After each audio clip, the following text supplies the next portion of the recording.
नमस्कार दोस्तों, मेरा नाम है लखन और आप देख रहे हैं मिशन 80 यूट्यूब चैनल को। दोस्तों, आज की वीडियो में आपको बताने वाले हैं, आज भीम आर्मी प्रमुख चंद्रशेखर आज़ाद ने जो है मुंबई महाराष्ट्र में एक प्रेस कॉन्फ्रेंस की है और उन्होंने प्रेस कॉन्फ्रेंस में कई महत्वपूर्ण मुद्दों पर जो बात की है। तो दोस्तों, इस वीडियो में सुनिए उन्होंने क्या जो बातचीत की है। आपको जो पूरा सुनिए उसके बाद में वीडियो को जरूर लाइक करें।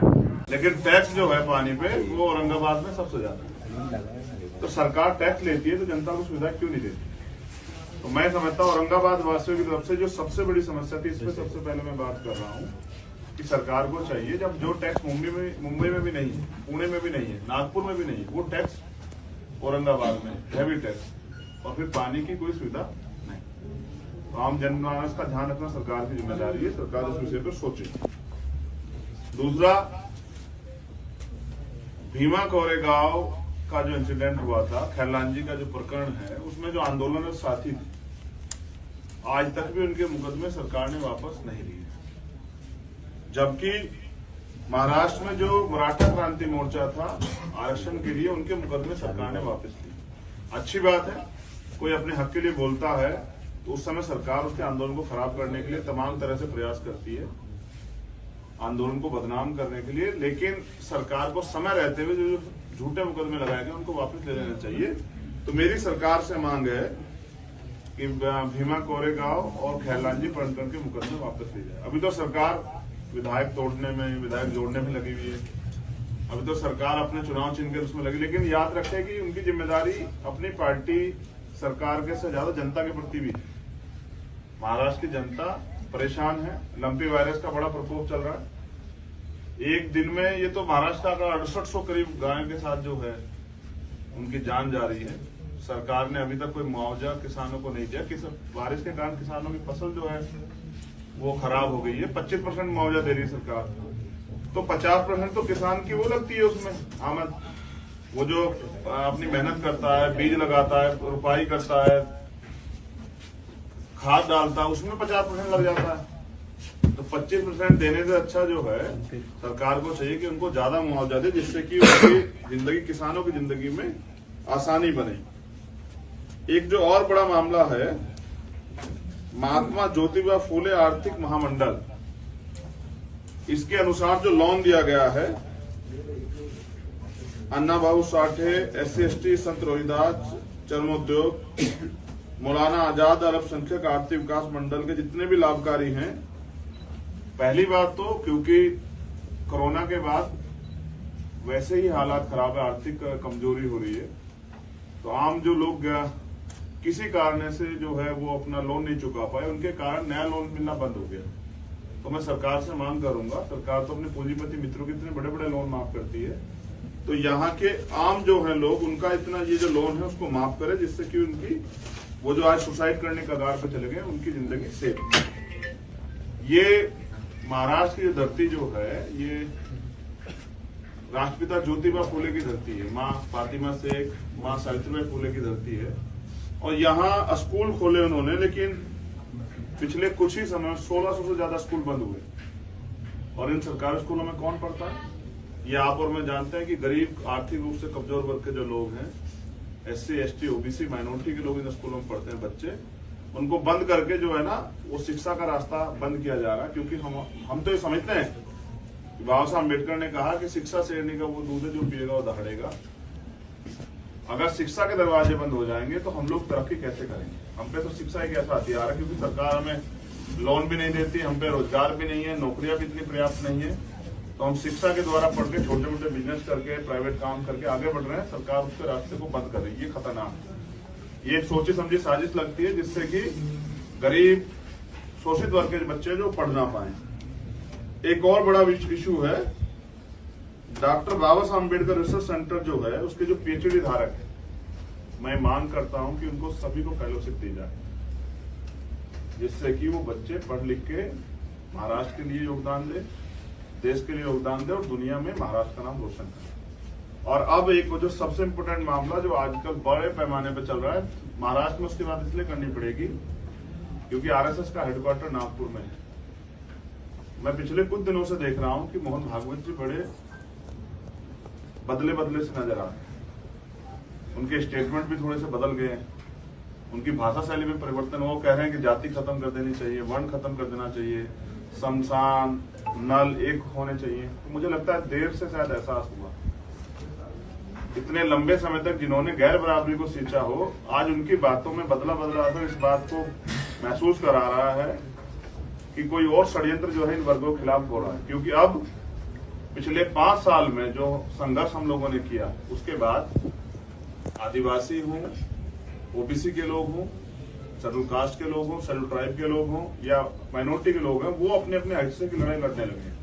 वो आंदोलन भी कर रहे हैं, जिससे कि बीजेपी में बौखलाहट। और ये जो आज जो प्यारी प्यारी बातें हो रही है, जैसे कुर्बानी से पहले बकरे को खूब खिलाया पिलाया जाता, मुझे लगता है ये उसी की देन है या उसी की तरफ इशारा किया जा रहा है। वर्ण व्यवस्था, जाति व्यवस्था खत्म करने वाले लोग क्यों मांग कर रहे हैं कि खत्म कर दी जाए? इनको कर देना चाहिए, इनके पास तो सरकार है। जब ये हिंदू एकता की बात करते हैं तो इनके पास तो केंद्र की सरकार, स्टेट की सरकार, क्यों नहीं खत्म कर देते? जाति के आधार पर जो अन्याय सह रहे हैं देश में, शेड्यूल कास्ट, बैकवर्ड और माइनॉरिटी के लोग, शेड्यूल ट्राइब के लोग, उन्होंने जो अन्याय सहा है, इसके बारे में बोलने से काम चल, धरातल पे काम करना पड़ेगा। मुझे ऐसा लगता है कि जो आंदोलन चल रहा है उसकी वजह से मोहन भागवत जी के सुर बदले हैं, लेकिन इनकी कथनी करनी पहले से फर्क है। ये जो आज इस तरह की बातें कर रहे हैं वो इसलिए कर रहे हैं क्योंकि जनता का दबाव है, लोग खड़े हो रहे हैं अपनी लड़ाई के लिए। और मुझे उम्मीद है कि जो डॉक्टर बाबा साहब अम्बेडकर ने कहा कि 21वीं सदी हमारी, कमजोर लोग जो है अपनी ताकत का एहसास कर रहे हैं और बहुत जल्द जो है बाबा साहब अम्बेडकर के आदर्शों पे, उनके सपनों पर आधारित भारत की तरफ हम लोग बढ़ रहे हैं। संघर्ष जारी है। कल मैं येवला आया था, उसी के बाद में औरंगाबाद आया, क्योंकि येवला वो धरती है और 13 अक्टूबर 1935 के दिन उसी धरती पे, जहां हम जिसको मुक्ति भूमि के नाम से हम लोग जानते हैं, बाबा साहब अम्बेडकर ने संकल्प लिया कि मैं हिंदू धर्म में पैदा हुआ, ये मेरे बस की बात नहीं, लेकिन मैं हिंदू धर्म में मरूंगा।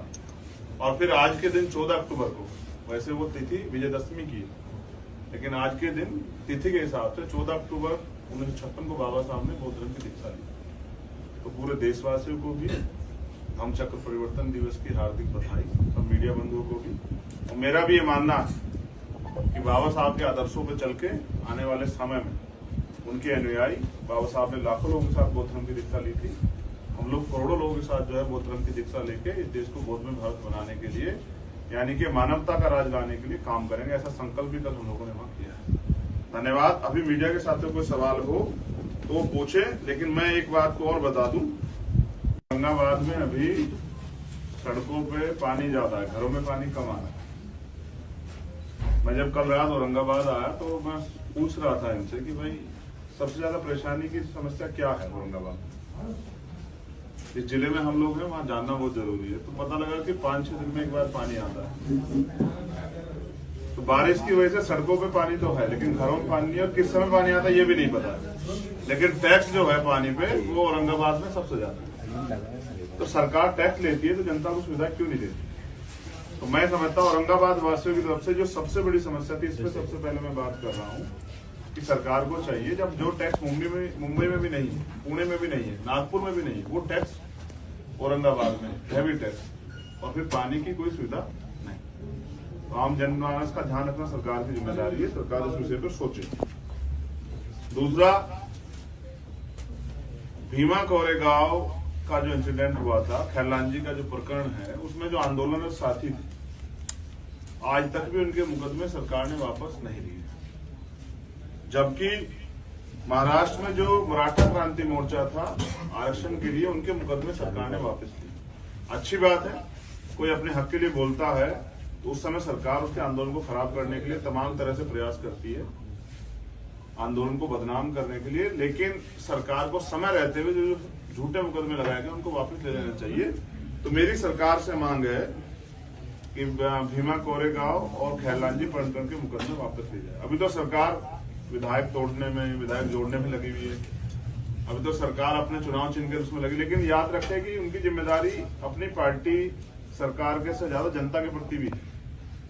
महाराष्ट्र की जनता परेशान है, लंपी वायरस का बड़ा प्रकोप चल रहा है। एक दिन में ये तो महाराष्ट्र का 6800 करीब गायों के साथ जो है उनकी जान जा रही है। सरकार ने अभी तक कोई मुआवजा किसानों को नहीं दिया। बारिश के कारण किसानों की फसल जो है वो खराब हो गई है। 25% मुआवजा दे रही है सरकार, तो 50% तो किसान की वो लगती है उसमें आमद। वो जो अपनी मेहनत करता है, बीज लगाता है, रुपाई करता है, खाद डालता है, उसमें 50% लग जाता है। तो 25% देने से अच्छा जो है सरकार को चाहिए कि उनको ज्यादा मुआवजा दे, जिससे कि उनकी जिंदगी, किसानों की जिंदगी में आसानी बने। एक जो और बड़ा मामला है, महात्मा ज्योतिबा फूले आर्थिक महामंडल, इसके अनुसार जो लोन दिया गया है, अन्ना भाऊ साठे, SC/ST, संत रोहिदास, चर्मोद्योग, मौलाना आजाद अल्पसंख्यक आर्थिक विकास मंडल के जितने भी लाभकारी हैं, पहली बात तो क्योंकि कोरोना के बाद वैसे ही हालात खराब है, आर्थिक कमजोरी हो रही है, तो आम जो लोग किसी कारण से जो है वो अपना लोन नहीं चुका पाए, उनके कारण नया लोन मिलना बंद हो गया। तो मैं सरकार से मांग करूंगा, सरकार तो अपने पूंजीपति मित्रों के इतने बड़े बड़े लोन माफ करती है, तो यहाँ के आम जो है लोग, उनका इतना ये जो लोन है उसको माफ करे, जिससे कि उनकी वो जो आज सुसाइड करने के कगार पे चले गए, उनकी जिंदगी सेफ। ये महाराष्ट्र की जो धरती जो है, ये राष्ट्रपिता ज्योतिबा फूले की धरती है, माँ फातिमा शेख, माँ सावित्रीबाई फूले की धरती है। और यहाँ स्कूल खोले उन्होंने, लेकिन पिछले कुछ ही समय 1600 से ज्यादा स्कूल बंद हुए। और इन सरकारी स्कूलों में कौन पढ़ता है?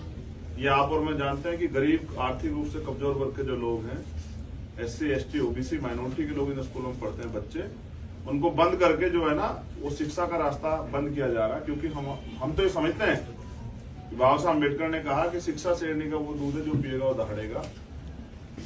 अगर शिक्षा के दरवाजे बंद हो जाएंगे तो हम लोग तरक्की कैसे करेंगे? हम पे तो शिक्षा एक ऐसा हथियार है, क्योंकि सरकार हमें लोन भी नहीं देती, हम पे रोजगार भी नहीं है, नौकरियां भी इतनी पर्याप्त नहीं है, तो हम शिक्षा के द्वारा पढ़ के छोटे मोटे बिजनेस करके, प्राइवेट काम करके आगे बढ़ रहे हैं। सरकार उसके रास्ते को बंद कर रही है, ये खतरनाक है। ये सोची समझी साजिश लगती है, जिससे कि गरीब शोषित वर्ग के बच्चे जो पढ़ ना पाए। एक और बड़ा इशू है, डॉक्टर बाबा साहब अम्बेडकर रिसर्च सेंटर जो है, उसके जो PhD धारक है, मैं मांग करता हूं कि उनको सभी को फेलोशिप दी जाए, जिससे कि वो बच्चे पढ़ लिख के महाराष्ट्र के लिए योगदान दे, देश के लिए योगदान दे और दुनिया में महाराष्ट्र का नाम रोशन करे। और अब एक जो सबसे इम्पोर्टेंट मामला जो आजकल बड़े पैमाने पर चल रहा है महाराष्ट्र में, उसकी बात इसलिए करनी पड़ेगी क्योंकि RSS का हेडक्वार्टर नागपुर में है।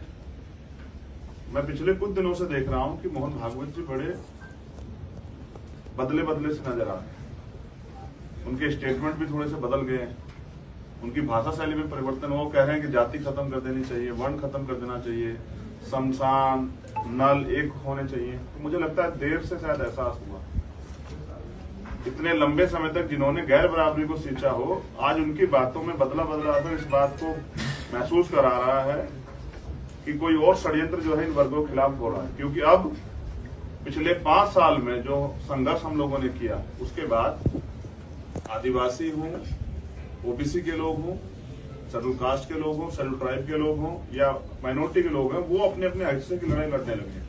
वो आंदोलन भी कर रहे हैं, जिससे कि बीजेपी में बौखलाहट है। और ये जो आज जो प्यारी प्यारी बातें हो रही है, जैसे कुर्बानी से पहले बकरे को खूब खिलाया पिलाया जाता, मुझे लगता है ये उसी की देन है या उसी की तरफ इशारा किया जा रहा है।